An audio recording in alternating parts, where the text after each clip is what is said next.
We hear a lot of talk lately about the benefits of young athletes playing multiple sports, as opposed to the edge one might gain through specializing in just one.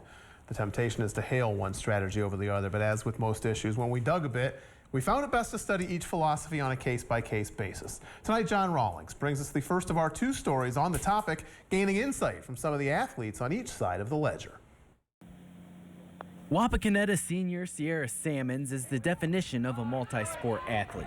She is a captain on the softball team, has been to state every year in swimming, and is going to college to play golf. She believes all her sports tie into each other. With golf, it's a big mental game, so that'll help me with swim and softball. And with swim, it's a lot of physical activity, so that's going to get me in shape. And so everything's helping me for other sports. Playing other sports, it allows them to, they may not be the best at the other sport, but that allows them to build on that knowledge they're gained from that sport and apply it to their next sport, which might be their best sport. Burnout is a term typically used when an athlete has lost interest in a sport due to constant repetition. Salmon says her changes prevent just that. Because of the change of pace, I don't get sick of a sport. I don't think, oh, I just want to be done with it, you know, whatever. I think that changing that pace, I get excited for the next sport, and that makes me want to play the next sport more. Conversely, you have Lima senior point guard Xavier Simpson. As a freshman, he took the specialization route. The hard work paid off when he recently announced, I'm Xavier Simpson, committed to the University of Michigan.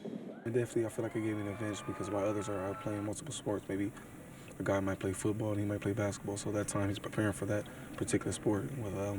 With me playing basketball all year round, it gives me opportunity to work hard in the gym while that other kid is out there playing football, and I put more time in, more time just to develop my game and improve.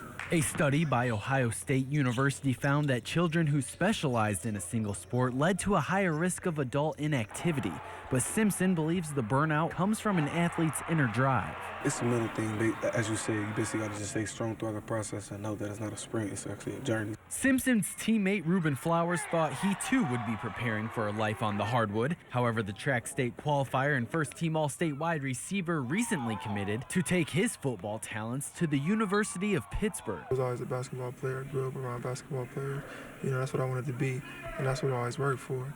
But, you know, little did I know, like, that was also helping me to prepare for football, and track was helping me prepare for football, getting faster and things like that. So, you know, all around it comes together. A man with a front row seat in both of these young men's lives is Quincy Simpson. A father to Xavier and a coach to both student athletes, believes only the most exceptionally skilled players should limit themselves in high school. Very rarely do you get kids of X's caliber who just continue to just play one sport. You're seeing that a lot now, but, you know, I'm all for multiple sports. You take a kid like Ruben Flowers, who's great in football, very good in basketball, and he's very good in track. You know, a school year for him could be pretty fast. I believe, you know, it keeps kids focused. I'm under pressure in golf where I have to hit this shot or I have to make this putt for par. I remember being in a softball game and having to get a base hit to score someone in to win the game. Like, I'm under so many different pressured situations each sport that I'm used to it and I don't feel as pressured. For your News Now Sports, I'm John Rawlings.